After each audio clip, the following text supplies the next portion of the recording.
পহেলা বৈশাখ মানেই পান্তা ইলিশ। এটি বাঙালির শত বছরের ঐতিহ্য। তবে এবার সেই চিরচেনা আয়োজনে পড়েছে ভাটা। নদী সাগরে মাছের তীব্র সংকট, তার উপর জ্বালানি সমস্যায় বিপাকে জেলেরা। সব মিলিয়ে বৈশাখের আনন্দে যেন নেই আগের সেই জৌলুস। আকাশ ছোঁয়া দামে ইলিশ এখন অনেকের নাগালের বাইরে।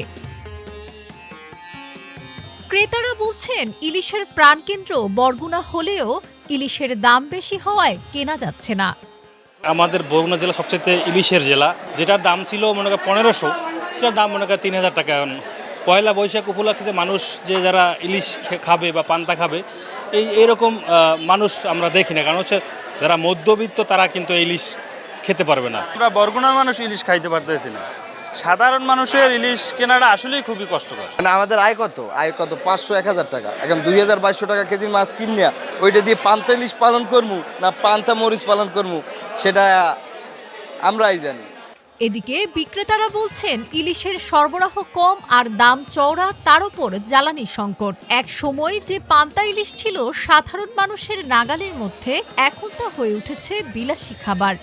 ইলিশের যে পরিমাণ চাহিদা বাজার থেকে দিতে পারতেছি না, যেহেতু মাছের সংকট, মাছ খুব কম।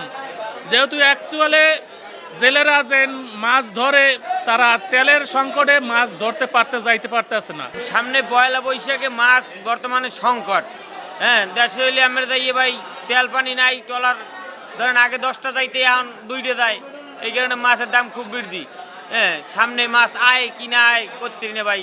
এদিকে নদী আর সাগরে আগের মতো মাছ মিলছে না, এমনটাই বলছেন জেলেরা। জ্বালানি তেলের সংকট, অবৈধ মাছ শিকারের কারণে দিন দিন কমছে মাছের পরিমাণ, যার প্রভাব পড়ছে বাজারে।